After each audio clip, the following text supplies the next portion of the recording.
आज के मेहमान। अथ स्वागतम् शुभ स्वागतम् अथ स्वागतम् शुभ स्वागतम् आनन्द मङ्गल मङ्गलम् आनन्द मङ्गल मङ्गलम् हितप्रियं भारत भारतम् हितप्रियं भारत भारतम् स्वागतम् शुभ स्वागतम् अथ स्वागतम् शुभ स्वागतम्।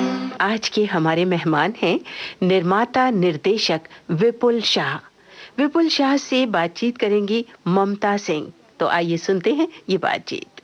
विपुल शाह जी, विविध भारती के स्टूडियो में आप आए हैं, बहुत बहुत स्वागत है आपका। नमस्कार। धन्यवाद और नमस्कार। कैसा लग रहा है आपको आज विविध भारती के स्टूडियो में, जबकि आप श्रोताओं से मुखातिब हैं, रेडियो के श्रोताओं से? बहुत अच्छा लग रहा है, क्योंकि जहाँ तक मेरा मानना है, विविध भारती एक ही ऐसा स्टेशन है जो पूरे भारत के श्रोताओं को एक साथ गाने सुनने का यह अद्भुत अवसर देता है जी। तो आज एक साथ पूरे भारत के श्रोताओं से बात करके बहुत ही अच्छा लग रहा है। शुक्रिया, बहुत बहुत अच्छा। सबसे पहले तो आपको वक्त फिल्म की बहुत सारी बधाइयाँ कि इतनी अच्छी फिल्म आपने बनाई। अच्छा, वक्त का ख्याल किस वक्त आपके मन में आया था? एक गुजराती प्ले मैंने देखा था जी। आतिश कापड़िया जी ने वो लिखा और दिग्दर्शन किया था। उसका नाम था आवजो वाला फरी मणिशु, जिसका मतलब होता है कि अलविदा मेरे प्यारे, हम फिर मिलेंगे। वो प्ले जब मैंने देखा तो मैंने उसी वक्त तय कर लिया था कि मैं इस पर से फिल्म ज़रूर बनाऊंगा, और मैंने उसी वक्त उसके जो कॉपीराइट्स होते हैं वो ले लिए थे। क्योंकि उस प्ले की एक खूबसूरती ये थी कि वो बाप और बेटे के रिश्ते को एक बिल्कुल नए अंदाज में पेश करता था जी। और फिर हमने खैर उस पर काफ़ी चेंजेस करके फिल्म के माध्यम के अनुरूप उसे बनाया। और मुझे जिस दिन वो प्ले देखा उसी दिन मुझे भरोसा हो गया था कि मेरे हाथ में एक सुपरहिट फिल्म का मसाला आ चुका है। और इतनी लोगों ने तारीफ की, अप्रिशिएट की, और इतनी अच्छी चली है तो और भी अच्छा लगता है जी। और हम सबको बहुत अच्छी लगी वक्त फिल्म। अच्छा, क्या अमिताभ बच्चन के बगैर आप वक्त की कल्पना कर सकते थे? बिल्कुल नहीं कर सकता। और अगर अमित जी ना कह देते इस फिल्म के लिए तो मैं शायद ये फिल्म नहीं बनाता, क्योंकि वो एक ऐसे पिता की भूमिका कर रहे हैं इस फिल्म में जैसा पिता हर नौजवान या हर बच्चा अपने बाप में देखना चाहेगा। और इस वक्त इस देश में अमित जी के अलावा ऐसा कोई कलाकार नहीं जिसे पूरा देश एक आदर्श पिता के रूप में अपना सके। तो मेरे लिए ये बहुत ज़रूरी था कि अमित जी ये फिल्म करें। जी। अच्छा, वक्त फिल्म की बात चली है तो वक्त फिल्म का ही कोई गाना आपकी पसंद का सुन ले। वैसे वक्त में मेरे पसंद के बहुत सारे गाने हैं। होली का गाना मेरा बहुत पसंद का गाना है, और एक रोमांटिक सॉन्ग है सुबह होगी शाम होगी, वो भी मुझे बहुत पसंद है। लेकिन जो मुझे सबसे ज़्यादा पसंद है, जो मैं सुनाना चाहूँगा मेरे श्रोताओं को, वो है टूट गया दिल टूट गया जी। वो मैं ज़रूर सुनाना चाहूँगा। उदासी भरा गीत। हाँ जी, उदासी विरह गीत कहते हैं उसे जी।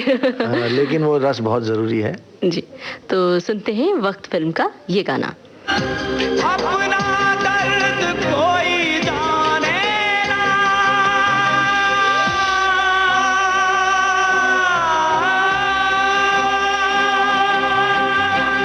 टूट गया दिल टूट गया, सांसों का बंधन छूट गया, वक्त भी हमसे रूठ गया, सांसों का बंधन छूट गया, टूट गया दिल टूट गया।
तुम पे वार दिया है, तुम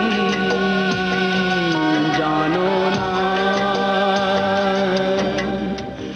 तुम हो धड़कन, तुम जिंदगानी, तुमसे जुड़ी है सारी कहानी। तुम मानो ना, किस मोड़ पे चले आए, तुम्हें खो सके ना हम पाए, हम चाह के भी तुमसे मिल सके ना।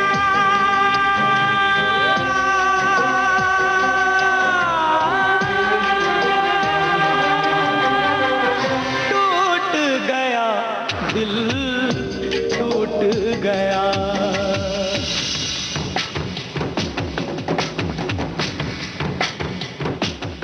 अच्छा विपुल शाह जी, अब हम थोड़ी देर के लिए चल रहे हैं आपकी ज़िंदगी के फ्लैशबैक में।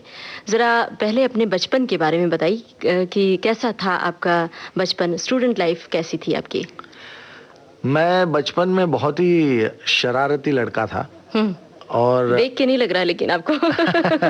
और जो मुझे करीबी जानते हैं वो सब जानते हैं इस बात को कि मैं अभी भी बहुत शरारतें करता हूँ, लेकिन उस वक्त मैं कुछ ज़्यादा ही शरारती था। इनफैक्ट हर साल मेरे पेरेंट्स को स्कूल में ज़रूर एक बार तो कम से कम आना पड़ता था और कुछ बहुत ज़्यादा कंप्लेंट्स होती थी। स्कूल में मैं बहुत ही लड़कियों में मैं बहुत ही हेटेड स्टूडेंट था। सारी लड़कियां जो क्लास की थी वो मुझसे बहुत नफरत करती थी। मैं इनफैक्ट 7वीं 8वीं कक्षा से स्कूल की वॉल जंप करके मैंने बंक करना शुरू कर दिया था। अच्छा।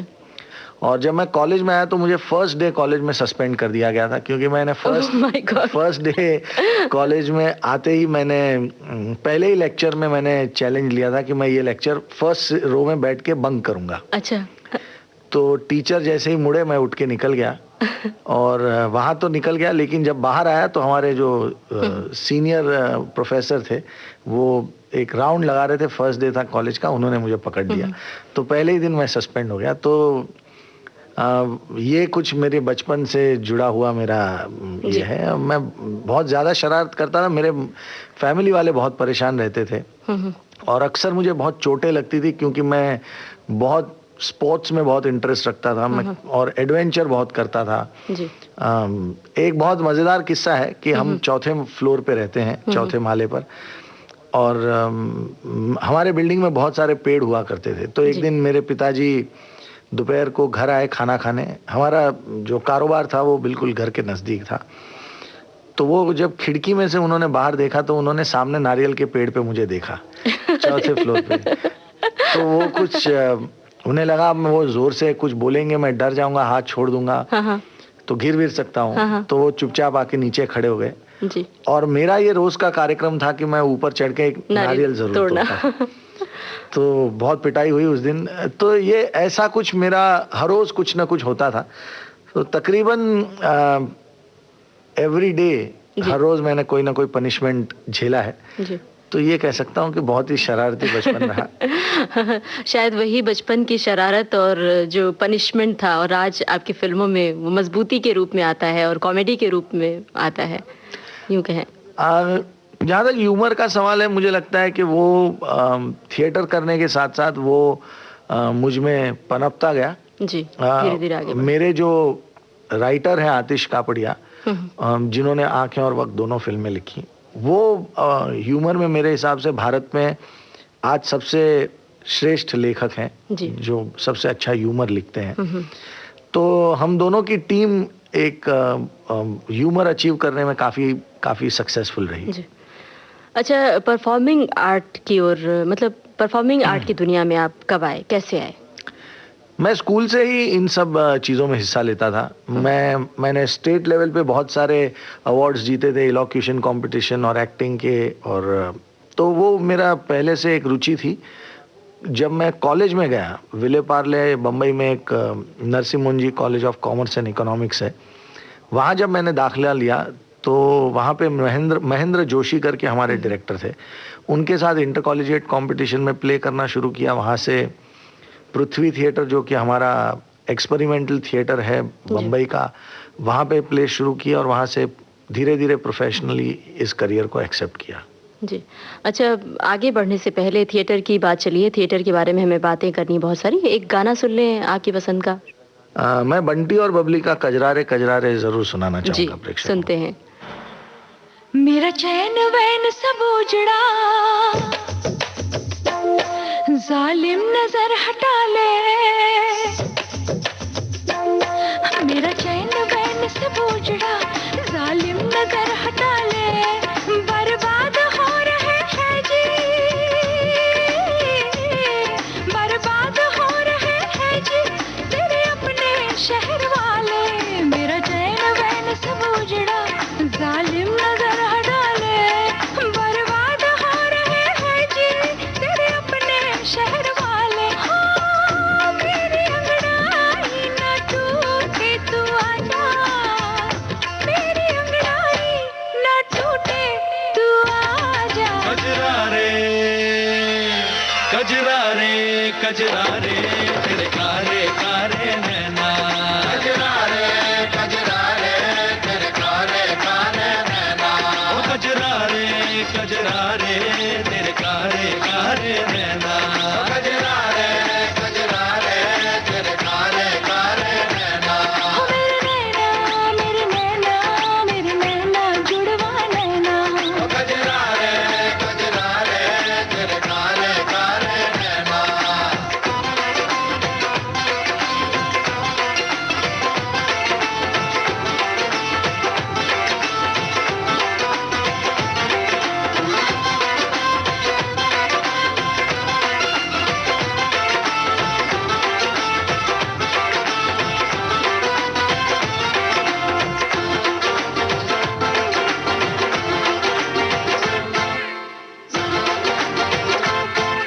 सुर में से लिखे तेरे वादे, आँखों की ज़बानी आते हैं। हाय, मेरे रुमालों पे लब तेरे बांध के निशानी जाते हैं। ओ तेरी बातों में क़िमाम की खुशबू है, ओ तेरा आना भी गर्मियों की लू है। ओ तेरी बातों में क़िमाम की खुशबू है, ओ तेरा आना भी गर्मियों की लू है। आजा टूटे ना अंगड़ाई, मेरी अंगड़ाई ना टूटे तू आजा, मेरी अंगड़ाई ना टूटे तू आजा। कजरारे कजरारे कजरारे तेरे कारे कारे नैना। कजरारे कजरारे तेरे कारे कारे नैना। ओ कजरारे कजरारे तेरे कारे कारे नैना। कजरारे कजरारे तेरे कारे कारे नैना। ओ मेरे नैना, मेरे नैना, मेरे नैना में छुप के रहना। कजरारे कजरारे तेरे कारे कारे नैना। अच्छा विपुल शाह जी, गुजराती थिएटर की एक समृद्ध परंपरा रही है, तो आपकी नज़र में दूसरी भाषाओं के थिएटर से ये किस तरह से अलग है? बम्बई में जहाँ तक सवाल है तो 4 थिएटर हैं जो बहुत पॉपुलर हैं। एक गुजराती थिएटर है, एक मराठी थिएटर है, हिंदी थिएटर है और अंग्रेजी थिएटर है। जी। सबसे महत्वपूर्ण बात यह है कि चारों थिएटर की अपनी हिस्ट्री है, चारों का अपना कल्चर है और चारों का अपना अपना एक स्टाइल है।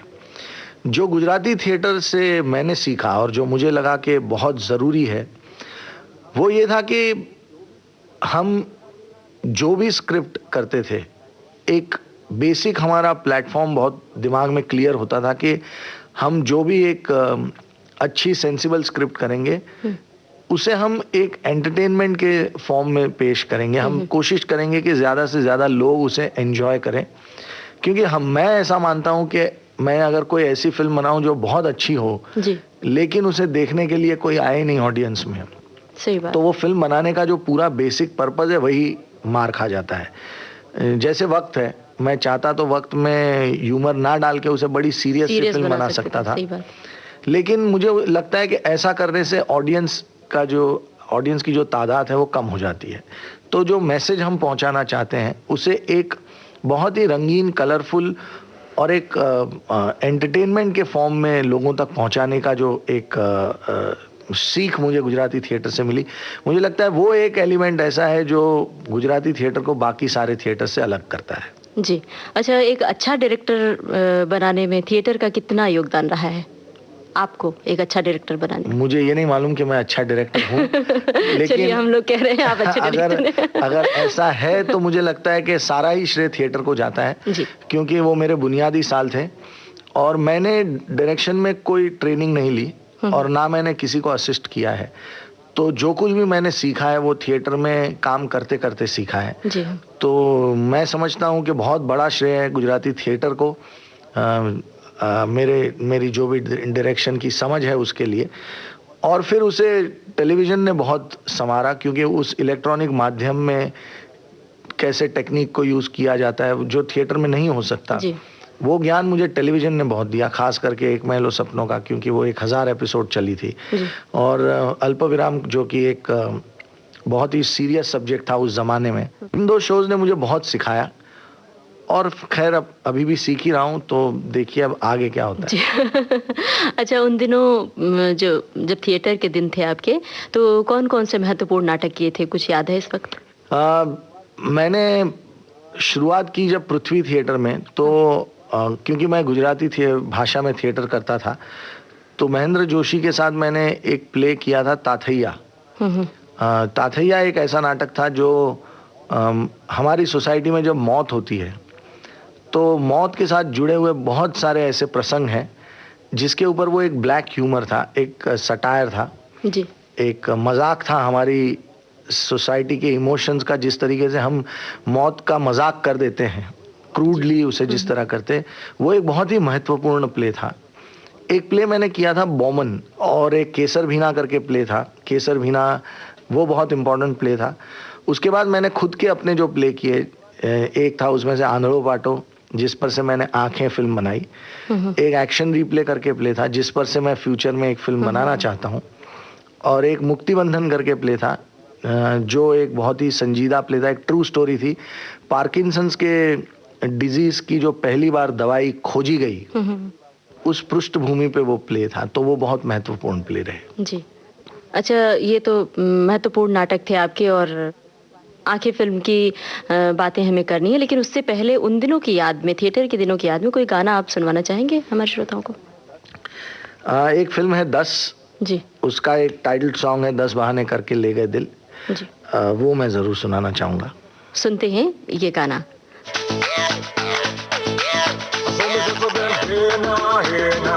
Everybody put your hands up in the air now, hey now, hey now. Everybody put your hands right up and say, उसकी आंखों में बातें, बातों में जादू। hey now, hey now, say hey now, hey now. उसकी आंखों में बातें, बातों में जादू, जादू में खो गए हम, हो गए बेकाबू। I looked at you, you looked at me, और हो गई मुश्किल। And you became my destiny, तू ही मेरी मंजिल। 10 बहाने करके ले गए दिल, ले गए दिल। 10 बहाने करके ले गए दिल, 10 बहाने करके ले गए दिल, ले गए दिल। 10 बहाने करके ले गए दिल।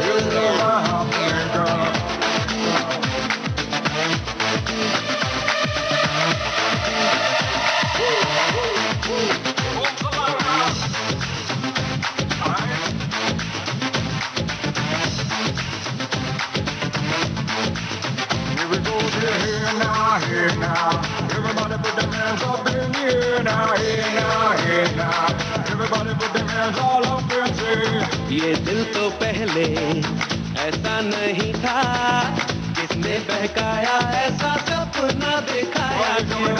ये आंखें मेरी देखे उसी को, सोचे बिना ही उसे अपना बनाया क्यों? जीना तो मरने से अब है कहीं मुश्किल, खुद को जो खोया तो वो हो गया हासिल। 10 बहाने करके ले गए दिल, ले गए दिल।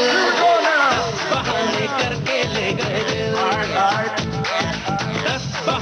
करके ले गए दिल, ले गए दिल, 10 बहाने करके ले गए दिल। उसकी आंखों में बातें, बातों में जादू, जादू में खो गए हम, हो गए बेकाबू। I looked at you, you looked at me, और हो गई मुश्किल, and you became my destiny, तू ही मेरी मंजिल।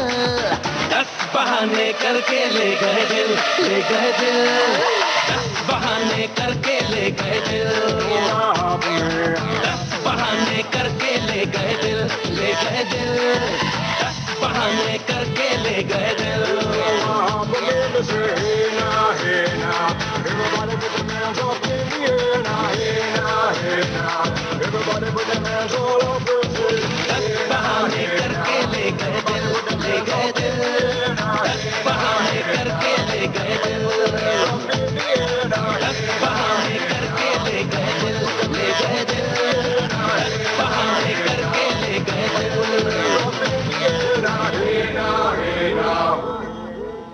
विपुल जी, आपकी पहली फिल्म थी आंखें, तो ये बताइए कि फिल्म आंखें का ख्वाब आपकी आंखों में कब सजा था?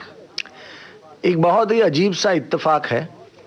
हम लोग जब प्ले करते थे तो हर शो में जब मैं प्ले के रिहर्सल्स कर रहा था तो मेरे जितने भी मित्र थे उन्होंने कहा कि ये सब्जेक्ट फिल्म का है, इसे तुम स्टेज पे बना ही नहीं पाओगे जी। मैंने कहा वही एक चैलेंज है, देखते हैं कैसा होता है। हालांकि प्ले बना, बहुत सक्सेसफुल हुआ। तो हर शो के बाद जब हम बस में या रिक्शा में घर तक जाने के लिए निकलते, 2-3 लोग साथ में होते, तो हम डिस्कस करते कि ये एक फिल्म के लिए बहुत ही यूनिक सब्जेक्ट है। और मैं हमेशा उसका सपना देखता था कि मैं जो वो मेन विलन का रोल है वो अमिताभ बच्चन से करवाना चाहता हूँ। और पता नहीं कब होगा, क्या होगा, लेकिन जब ये फिल्म बनाऊंगा तो मैं अमित जी को जरूर अप्रोच करूंगा। और मेरे लिए वो बहुत बड़ा सरप्राइज था कि अमित जी ने ही वो रोल निभाया। तो जिसे कहते हैं कि ड्रीम कम ट्रू सिचुएशन थी। तो हम जब थिएटर करते थे तभी ऐसे ही मजाक में जो बातें होती थी वो सारी फाइनली ट्रू हो गई कि वही मेरी पहली फिल्म बनी। और उसी फिल्म में अमित जी ने भूमिका भी निभाई जो शायद उनकी करियर में एक विलन का रोल उन्होंने इतना स्ट्रॉन्ग बहुत सालों में नहीं किया था जी। तो वो मेरे लिए एक बहुत बड़ा चमत्कार था जी। लेकिन ये जो चमत्कार था, एक और चमत्कार था कि अमिताभ बच्चन को आपने पहली फिल्म के लिए राजी कर लिया। तो ये करिश्मा कैसे कर दिखाया आपने? ये करिश्मा मैंने नहीं किया। अच्छा। मुझे लगता है कि जिस दिन मैं अमित जी से मिला था स्क्रिप्ट को लेकर, वो शायद मेरी जिसे कहते हैं कुंडली में सबसे भाग्यशाली दिन होगा कि मैं अमित जी को मिलने गया था। मैं वो शूटिंग कर रहे थे फिल्मालया स्टूडियो में एक फिल्म की। मैं गेट क्रैश करके अंदर घुस गया था क्योंकि अदरवाइज मुझे पता नहीं था मैं उनसे कैसे मिलूं। और मैं उनके सामने जाके खड़ा हो गया और मैंने कहा कि सर मुझे आपको एक स्क्रिप्ट नरेट करना है। तो उन्होंने कहा अभी कर सकते हो? तो मैंने कहा बिल्कुल कर सकता हूँ। अच्छा। तो मैंने कहा कितनी देर में सुनना चाहेंगे? 20 मिनट, 2 घंटे, 3 घंटे? तो उन्होंने कहा चलो 20 मिनट वाला वर्जन सुना दो, अगर अच्छा लगा तो फिर हम आगे सुनेंगे। मैंने 20 मिनट में आंखें की कहानी नरेट की और अमित जी ने कहा कि मैं ये फिल्म करूँगा। तो मुझे समझ में ही नहीं आया कि ये अमित जी सीरियसली कह रहे हैं, मजाक कर रहे हैं, क्योंकि 20 मिनट में मैंने कुछ कहानी सुनाई है और उन्होंने कहा ये फिल्म मैं करूँगा। उन्होंने ना मुझे डायरेक्ट करते हुए देखा है, ना मेरे बारे में कुछ जानते हैं, तो वो बहुत बड़ी बात थी मेरे लिए। तो बस यहाँ से फिर सिलसिला शुरू हो गया जी। अच्छा, आंखें फिल्म का जिक्र है तो आंखें फिल्म का कोई गाना आप सुनवाना चाहेंगे श्रोताओं को? हाँ बिल्कुल, ये मेरी जिंदगी की फिलॉसफी रही है ये गाना।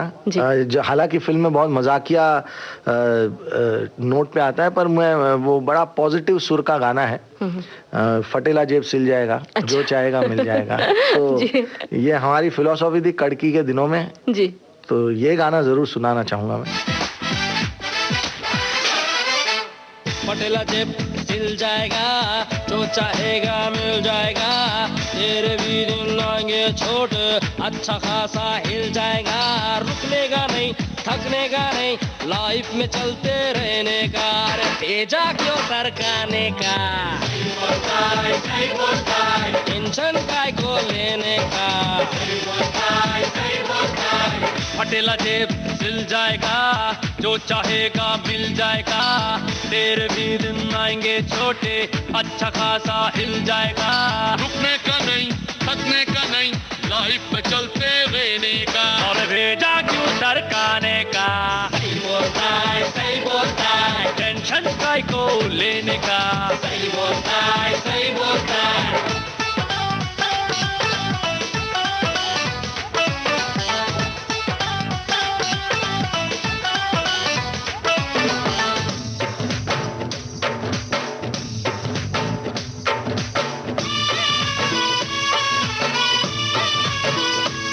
पत्ती हरी जेब में तेरे 10 रुपया, पीले कटिंग खा ले भजिया। खाने का है चिकन करी, उसको मांगता पत्ती हरी, जेब में तेरे 10 रुपया, पीले कटिंग खा ले भजिया। किस्मत पे रोने का नहीं, कैलेंडर बदलते रहने का। अरे भेजा क्यों सरकाने का, हर टेंशन काय को लेने का, सही बोलता है, सही बोलता है।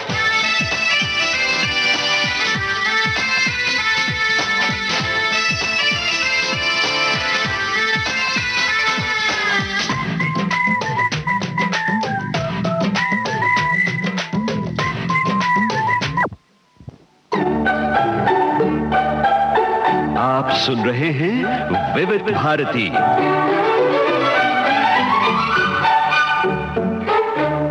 आज के हमारे मेहमान हैं निर्माता निर्देशक विपुल शाह। इनसे बातचीत कर रही हैं ममता सिंह। और विपुल जी, ये बताइए कि फिल्म आंखें से जुड़ा हो कोई खास वाक्य आपको याद आता है जो श्रोताओं के साथ बांटना चाहेंगे आप? वैसे बहुत सारे वाक़े हैं, क्योंकि ये मेरी पहली फिल्म थी। हर दिन मेरे लिए एक बहुत बड़ी याद है। लेकिन 2-3 ऐसे किस्से हैं जिसमें मैंने अमित जी का एक ऐसा स्वरूप देखा जो मैंने पहले कभी देखा नहीं था। हम लोग महालक्ष्मी रेलवे स्टेशन पे शूट कर रहे थे जी। और महालक्ष्मी रेलवे स्टेशन पे अमिताभ बच्चन आए हैं ये बात से वहाँ इतनी भीड़ हो गई थी। प्लेटफॉर्म से लेके पुल के ऊपर, फ्लाईओवर के ऊपर, ब्रिज के ऊपर, करीब करीब मेरे हिसाब से उस दिन हमें पुलिस ने बताया कि कम से कम 60-70 हज़ार लोग इकट्ठा हो गए थे। और जहां हम शूट कर रहे थे उसके सामने जितने प्लेटफॉर्म्स थे उस पे हिलने तक की जगह नहीं थी। और हो ये रहा था कि आने वाली हर गाड़ी में जितने लोगों को देखते थे अमित जी को, वो भी उतर जाते थे जी। अपना काम काज छोड़ के। भीड़ बढ़ती जा रही थी। और अमित जी जब सेट पर पहली बार, शूटिंग फ्लोर पर पहली बार आए, तो आने के बाद जब उनका शॉट हो गया और मैंने कहा सर आप वैन में बैठिए, मैं बुलाता हूँ, तो उन्होंने कहा नहीं विपुल, अब मैं जा नहीं सकता जी।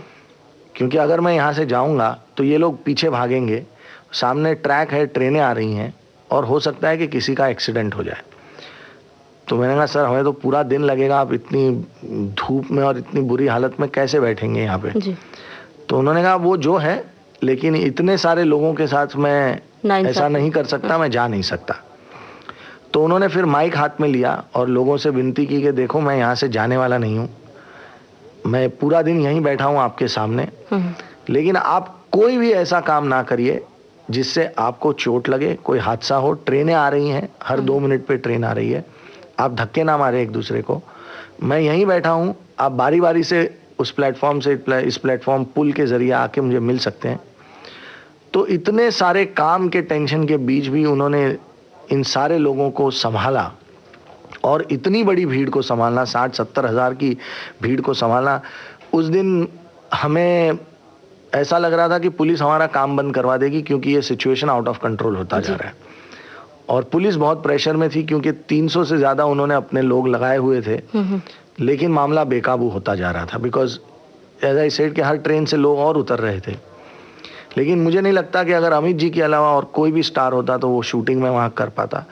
और इतनी इंसानियत कि वो जो लोग खड़े हैं उनको चोट ना लगे, इसलिए उन्होंने खाना तक नहीं खाया पूरे दिन में जी। शाम को हमने कुछ 5:30-6 बजे पैकअप किया, उसके बाद उन्होंने जाके कुछ खाया जी।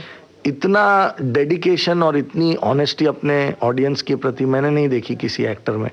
और मुझे लगता है कि वही वजह है कि आज वो हमारे लिविंग लेजेंड हैं और लोग इतना प्यार करते हैं उनसे।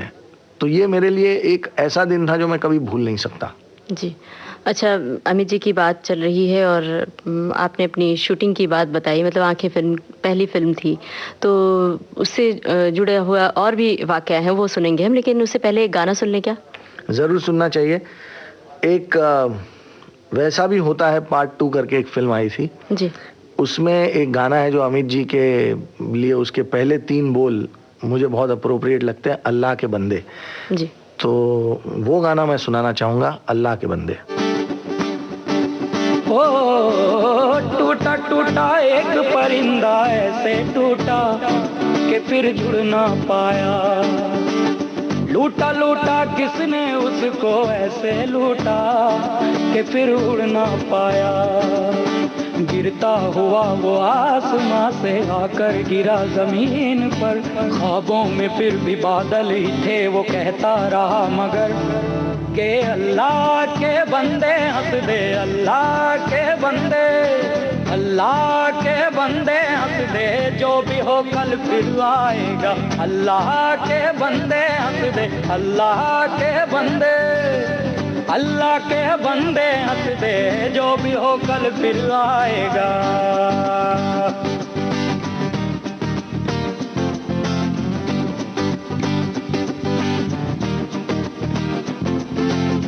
खोके अपने पर ही तो उसने था उड़ना सीखा, खोके अपने पर ही तो, खोके अपने पर ही तो उसने था उड़ना सीखा, गम को अपने साथ में ले ले, दर्द भी तेरे काम आएगा, अल्लाह के बंदे हंस दे, अल्लाह के बंदे, अल्लाह के बंदे हंस दे, जो भी हो कल फिर आएगा, अल्लाह के बंदे हंस दे, अल्लाह के बंदे, अल्लाह के बंदे हंस दे, जो भी हो कल फिर आएगा।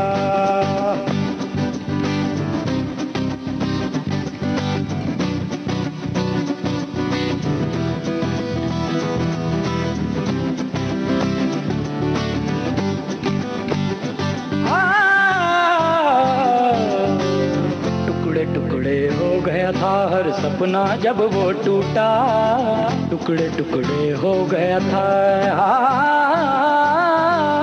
टुकड़े टुकड़े हो गया था हर सपना जब वो टूटा, बिखरे टुकड़ों में अल्लाह की मर्जी का मंजर पाएगा, अल्लाह के बंदे हंस दे, अल्लाह के बंदे, अल्लाह के बंदे हंस दे, जो भी हो कल फिर आएगा, अल्लाह के बंदे हंस दे, अल्लाह के बंदे, अल्लाह के बंदे हंस दे, जो भी हो कल फिर आएगा, टूटा टूटा एक परिंदा ऐसे टूटा कि फिर जुड़ ना पाया, लूटा लूटा किसने उसको ऐसे लूटा कि फिर उड़ ना पाया, गिरता हुआ वो आसमां से आकर गिरा जमीन पर, ख्वाबों में फिर भी बादल ही थे वो कहता रहा मगर के अल्लाह के बंदे हंस दे, अल्लाह के बंदे,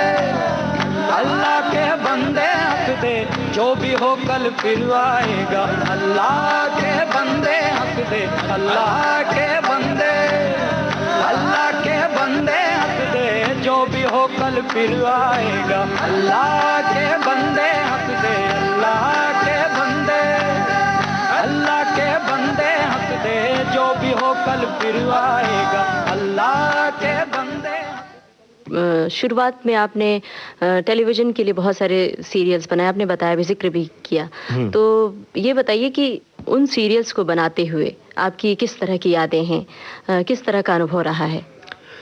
मेरी सबसे अच्छी याद एक महलों सपनों का के साथ जुड़ी हुई है, क्योंकि वो भारत का पहला दैनिक धारावाहिक बना जी। उन दिनों लोग दैनिक धारावाहिक देखते नहीं थे, उन दिनों एक दौर था कि लोग एक्समैरिटल रिलेशनशिप्स पे सीरियलों में बहुत जोर देते थे, खानदानी राइवलरी, पैसों को लेके राइवलरी, ये सारे मेन मुद्दे होते थे सीरियल के। हमने एक ऐसा सीरियल चुना, हमने एक ऐसा विषय चुना जिसमें ऐसा कुछ नहीं था, जिसमें घर के एक जॉइंट फैमिली के अंदर औरतों की छोटी छोटी तकरारें और छोटी छोटी सिचुएशंस के आसपास कहानियाँ थी, और बिल्कुल रियलिस्टिक तरीके से हमने उसे पेश किया। और गुजराती थिएटर के जितने भी कलाकार थे ऑलमोस्ट सभी ने उस सीरियल में पार्ट किया। और मैं ये कभी नहीं भूल सकता हूँ कि 1000 एपिसोड 5 साल तक वो सारे कलाकार, क्योंकि वो एक एक्सपेरिमेंट था तो उसमें फाइनेंशियली बहुत मुनाफा नहीं था जी। लेकिन उन सारे कलाकारों ने बिना एक भी कंप्लेन किए 5 साल तक मेरे साथ निभाया। तो वो पूरा ही जो अनुभव था वो बहुत ही बढ़िया था। अच्छा, क्या फर्क लगता है आपको छोटे पर्दे और बड़े पर्दे के काम में? फ़र्क कोई नहीं है, सिर्फ हमें फिल्म में थोड़ी ज़्यादा आज़ादी होती है, स्केल बड़ा होता है, शूटिंग हम थोड़ी आराम से कर सकते हैं। डेली सोप में मेहनत बहुत करनी पड़ती है, एक टारगेट होता है उसे अचीव करना होता है, रोज़ कम से कम 1 एपिसोड बनना चाहिए तभी वो टेलीकास्ट हो पाएगा। वो हमारी सबसे बड़ा संघर्ष होता है। उसके अलावा क्रिएटिव प्रोसेस में कोई फ़र्क नहीं होता। कलाकारों के लिए उतनी मेहनत होती है चाहे वो फिल्म हो या छोटा पर्दा हो। तो मुझे बेसिकली दोनों माध्यम में कोई ऐसा बहुत बड़ा फ़र्क नज़र नहीं आता। अच्छा, अपनी फिल्मों की कहानियों का चुनाव आप कैसे करते हैं? सबसे पहला क्राइटेरिया होता है कि वो दिल को छूनी चाहिए जी। और मुझे ऐसा लगना चाहिए कि बस इसके अलावा मैं और कोई फिल्म इस वक्त कर ही नहीं पाऊंगा। उस हद तक जब मैं वो उस कहानी से पैशनेटली प्रभावित हो जाता हूँ, उसके बाद मैं सोचता नहीं कि वो चलेगी या नहीं चलेगी, बस एक ही दिमाग में होता है कि ये फिल्म बनानी है।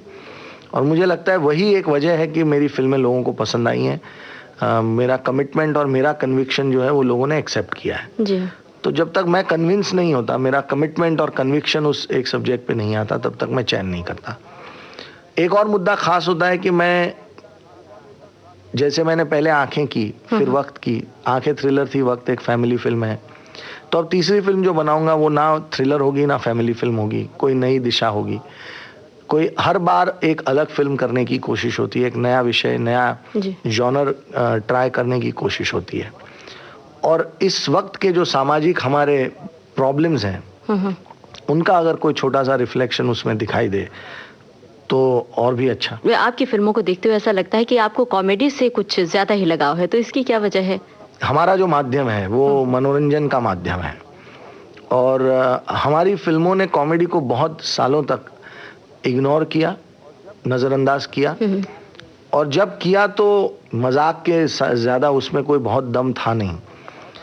बहुत सालों पहले हमारे यहाँ पड़ोसन जैसी फिल्में बनती थी, जो प्यार किए जा जैसी फिल्में बनती थी जिसमें कमाल की कॉमेडी होती थी। पर बीच में एक दौर आया जब कॉमेडी में हमने बहुत निम्न स्तर की कॉमेडी देखी। लेकिन मैं ऐसा मानता हूँ कि कॉमेडी के अलावा एक फिल्म में जितने रस होते हैं उसमें हास्य रस ना हो तो वो फिल्म अधूरी होती है। अगर आप देखेंगे तो हमारी फिल्मों में सारे रस होते हैं जी। श्रृंगार भी होता है, प्रेम भी होता है, वैर भी होता है, द्वेष भी होता है। हास्य को हम इतना महत्व नहीं देते और ये चीज़ मुझे बहुत खटकती है। मुझे लगता है कि जब आप एक इमोशनल सीन करना चाहते हैं, लोगों को रुलाना चाहते हैं, तो उसके साथ साथ लोगों को हंसाना भी चाहिए, तभी वो रोने वाले सीन का मज़ा बढ़ता है। लोग घर जाते हैं तो वो रोने वाले सीन को याद करेंगे अगर वो थोड़ा बहुत हंसे भी हैं। अगर 2 घंटे तक रोएंगे तो बाहर निकल के बोलेंगे अच्छी फिल्म थी लेकिन सर बहुत भारी हो गया। सही बात है, ये वक्त में खूब देखने को मिला। तो वो कोशिश हमारी रहती है कि हम लोगों को हंसाएं भी और रुलाएं भी। जी। अच्छा, निजी जिंदगी में आप मजाकिया हैं या बहुत ही सीरियस? नहीं, बहुत ज्यादा मजाकिया हूँ, लेकिन एक डायरेक्टर की इमेज को भी निभाना होता है जी।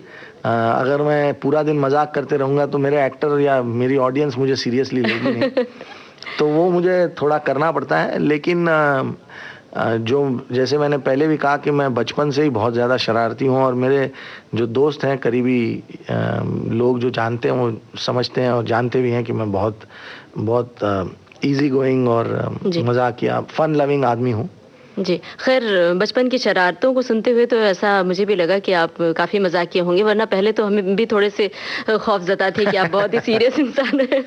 चलिए, अच्छा है, तो मेरा इमेज वर्क काम कर रहा है। विपुल जी, आगे बढ़ने से पहले आपकी पसंद का एक गाना हो जाए। जी हाँ, एक गाना है काल फिल्म से। हाँ। तौबा तौबा इश्क में करना।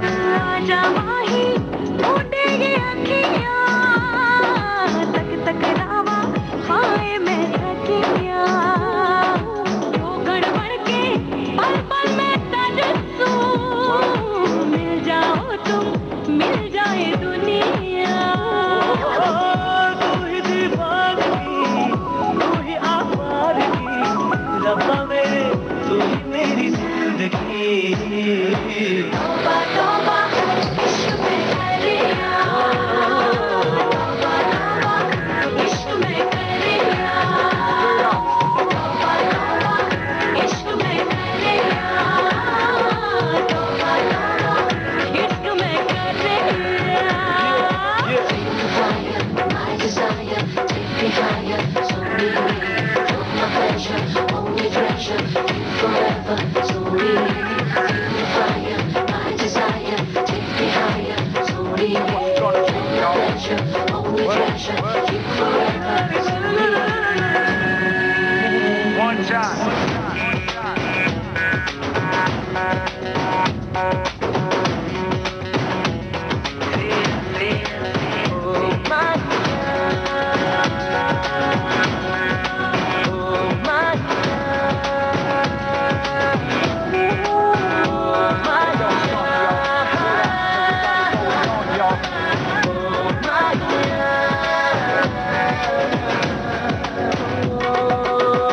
मौला मेरा दिल न टूटे, मौला मेरा प्यार न रूठे, मौला मेरी प्रीत न छूटे, इश्क मेरा फरियाद लगाए। मौला मुझे कुछ न सुहाए, मौला सुध बुध उड़ जाए, मौला होठों पे दुआएं, इश्क मेरा फरियाद लगाए। रूह की ताजगी, मस्त की सादगी, रब्बा मेरे तू ही मेरी जिंदगी। तौबा तौबा इश्क में कर लिया, तौबा तौबा इश्क में कर लिया, तौबा तौबा इश्क में कर लिया, तौबा तौबा इश्क में कर लिया।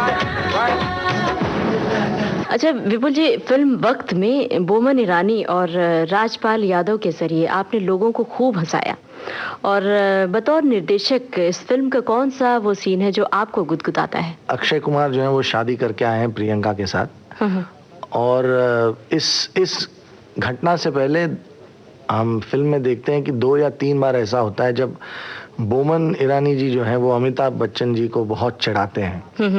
नोक-झोंक चलती है। हाँ, काफी नोक-झोंक चलती है, और वो बहुत गुस्सा होते हैं, लेकिन अमित जी के पास उसकी हरकतों का जवाब नहीं है। और जब अक्षय शादी करके आते हैं और अमित जी को पता चलता है कि वो भागकर शादी करके आए हैं, और जिस लड़की के साथ उन्होंने शादी की है वो बोमन ईरानी जी की बेटी प्रियंका चोपड़ा है जी। तो उनको मौका मिलता है कि बोमन ईरानी को खरी खोटी सुनाया जाए, क्योंकि इससे पहले सीन में बोमन ईरानी जी अमित जी के सामने जब आते हैं तो वो अक्षय को गुड फॉर नथिंग, मंकी वगैरह वगैरह बहुत कुछ सुना के जाते हैं। तो इसका जो वो जवाब देते हैं अमित जी पूरा, वो मुझे लगता है कि फिल्म का बेस्ट कॉमिक सीक्वेंस है, क्योंकि एक तो उसमें अमित जी, बोमन, राजपाल, अक्षय, प्रियंका, शेफाली सारे लोग इन्वॉल्व हैं, और वो सिचुएशन अपने आप में बहुत यूनिक है कि बेटा भागकर शादी करके आया है और बाप गुस्सा होने की बजाय उसमें उसका मजा ले रहा है जी। और बोमन पहली बार उस सीन में चित हो जाते हैं। तो और वहां से उस सीन से राजपाल और बोमन की रिलेशनशिप शुरू होती है, जो जुगलबंदी है राजपाल और बोमन की। तो वो सीन मेरे हिसाब से फिल्म का सबसे बढ़िया कॉमिक सीक्वेंस है जी। अच्छा, इस फिल्म में, फिल्म वक्त में शेफाली शाह ने माँ की भूमिका निभाई है और आपने उन्हें निर्देशित किया है, लेकिन ये बताइए कि घर में किसका निर्देशन चलता है, किसका डायरेक्शन, आपका या उनका? देखिए, अगर मुझे बचना है तो मुझे कहना पड़ेगा कि उनका जोर चलता है, उनकी हुकूमत चलती है। लेकिन हकीकत यह है कि हम दोनों के बीच में काफ़ी अच्छी अंडरस्टैंडिंग है जी। और ना वो मुझ पे राज कर सकती है ना मैं उन पे। विपुल जी, आगे बढ़ने से पहले आपकी पसंद का एक गाना हो जाए। जी हाँ। मैं जहाँ रहूं, मैं कहीं भी हूँ, तेरी याद साथ है।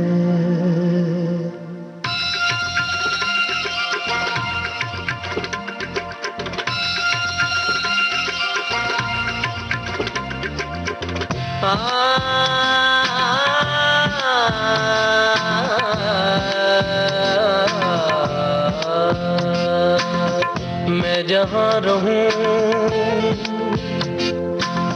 मैं कहीं भी हूँ, तेरी याद साथ है। किसी से कहूँ के नहीं कहूँ, ये जो दिल की बात है।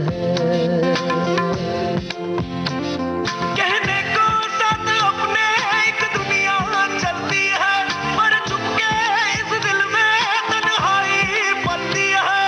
बस याद साथ है, तेरी याद साथ है, तेरी याद साथ है, तेरी याद साथ है।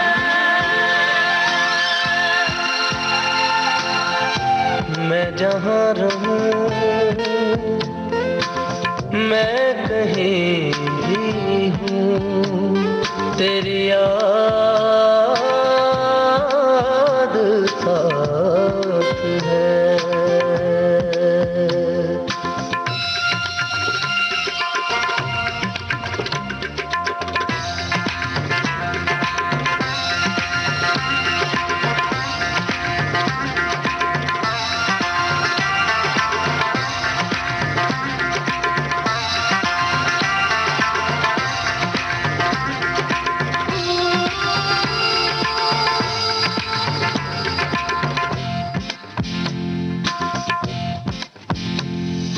कहीं तो दिल में यादों की एक सूली गड़ जाती है, कहीं हर एक तस्वीर बहुत ही धुंधली पड़ जाती है। कोई नई दुनिया के नए रंगों में खुश रहता है, कोई सब कुछ पाके भी ये मन ही मन कहता है। कहने को साथ अपने एक दुनिया चलती है, पर छुपके इस दिल में तन्हाई पलती है। बस याद साथ है, तेरी याद साथ है, तेरी याद साथ है।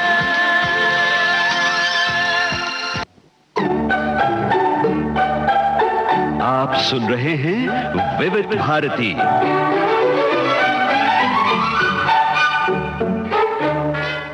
पर पब्लिकली मैं हमेशा यही कहता हूँ कि उनका राज चलता है। अच्छा और कहीं ये बात वो सुन रही होंगी तो फिर अगर वो सुन रही होंगी तो फिर देखेंगे, जो होगी वो झेलनी पड़ेगी।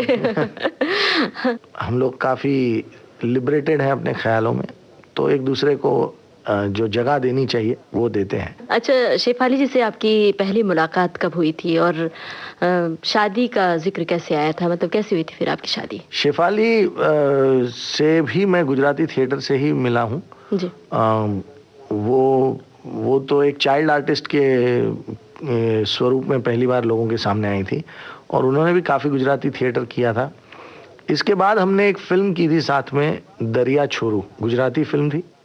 उस फिल्म के दौरान हम दोनों एक दूसरे के करीब आए और फिर हमने शादी की। शादी का प्रस्ताव भी मैंने ही रखा जी। और मुझे लगता है वही ठीक होता है। अच्छा, उनकी कौन सी बात आपको बहुत अच्छी लगती है? ऐसा कुछ है कि एक ऐसी क्वालिटी है शेफाली की जो मुझे बहुत अच्छी भी लगती है और मुझे उससे बहुत डर भी लगता है। वो बहुत ही ज़्यादा ऑनेस्ट हैं। और वो कोई बात डिप्लोमेटिकली बोल नहीं पाती। जो उनके दिल में होता है वही जुबान पे होता है, और वो एकदम एक सेकंड भी सोचे बिना धड़ से बोल देती है। तो मैं बहुत पसंद करता हूँ इस बात को कि वो बिल्कुल ऑनेस्ट हैं, और वो किसी के भी सामने हो कह देती, वो किसी चीज को बोलने में, सच बात को बोलने में डरती नहीं। तो वो एक बहुत अच्छी क्वालिटी है। लेकिन आज के ज़माने में और इस इंडस्ट्री में जहाँ लोगों के ईगोज बहुत बड़े होते हैं, तो ये थोड़ा सा कभी कभी डरावना भी होता है जी। बट मुझे लगता है कि वो एक बहुत अच्छी क्वालिटी है जी। अच्छा, ये तो रही कि आपको क्या अच्छी लगती है उनकी बात, लेकिन कभी आपने ये जानने की कोशिश की कि आपकी कौन सी बात शेफाली जी को अच्छी लगती है? सारी बातें। हाँ, बिल्कुल, मैं तो ऐसा ही मान के चलूंगा। कभी पूछने की कोशिश ही नहीं करनी चाहिए अपनी बीवी को। पूछेंगी तो वो इतनी गलतियां बताएगी कि उसको फिर सुधारते सुधारते बहुत साल निकल जाते हैं। तो हाथ में आई हुई बाजी को जाने नहीं देना चाहिए। बिल्कुल, मैं मान के चलता हूँ कि उनको मेरी किसी चीज से कोई कंप्लेन नहीं है। बिल्कुल, हाँ।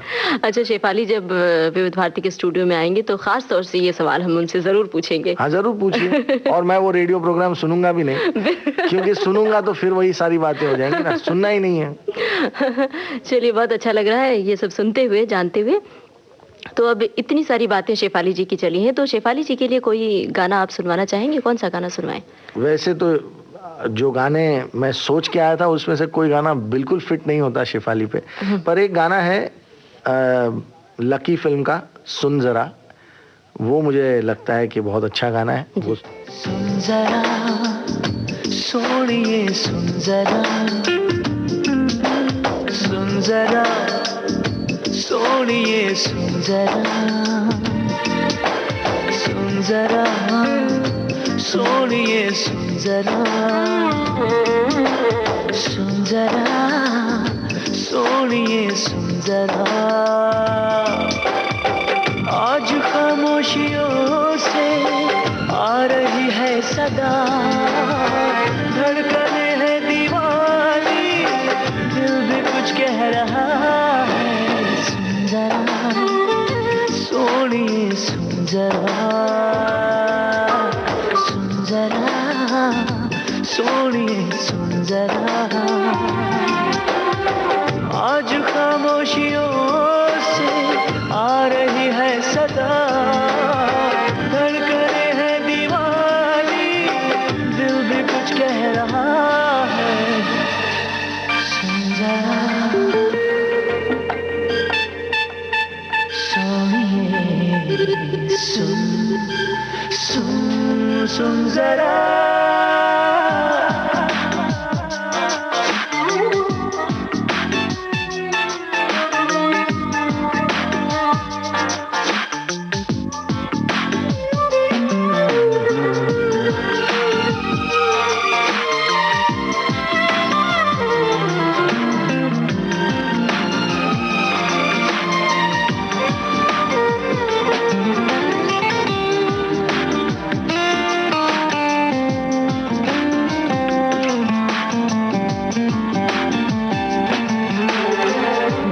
लम्हों के साए तो बस यही थम गए हैं, याद मुझे आए तेरी बातें, पलकों की सुर्ख चादर पे अश्क भी जम गए हैं, तेरी आँखों से ना हटती आँखें, बेबसी का है आलम, क्या करूं मैं बता, धड़कने है दीवानी, दिल भी कुछ कह रहा है। सुन जरा सोनिए, सुन जरा, सुन जरा सोनिए, सुन जरा। आज खामोशियों से आ रही है सदा, धड़कने है दीवानी, दिल भी कुछ कह रहा है।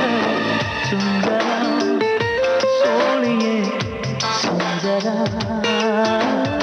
सुन जरा सोनिए, सुन जरा।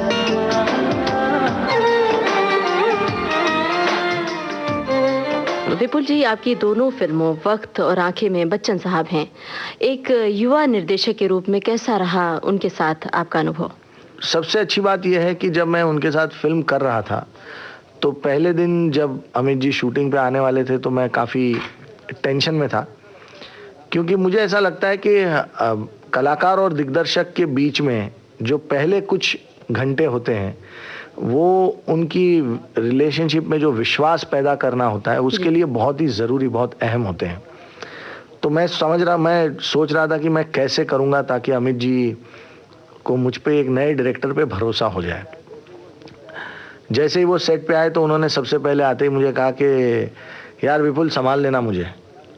तो मैंने कहा सर मैं आपको क्या संभालूंगा। तो बोले नहीं यार, ऐसा होता है ना कि हम एक्टर लोग सिर्फ एक्टिंग करना जानते हैं, हम सोचते नहीं है। सोचते तुम डायरेक्टर हो, तुमने बहुत कुछ सोचा होगा, तो जो तुम्हारे दिल में है वो बिल्कुल बिना हिचक मुझे बता देना। अगर तुम्हें लग रहा है कि मैं कुछ गलत कर रहा हूँ तो डरना नहीं, बोल देना। तो उन्होंने वो पहले ही मिनट पे मुझे एक अंदाज़ा दिला दिया कि वो बिल्कुल खुलकर आए हैं। वो कोई एक नए डायरेक्टर से काम करना है इसलिए कोई एक दिल में डर लेके या कोई एक ख्याल लेके नहीं आए हैं।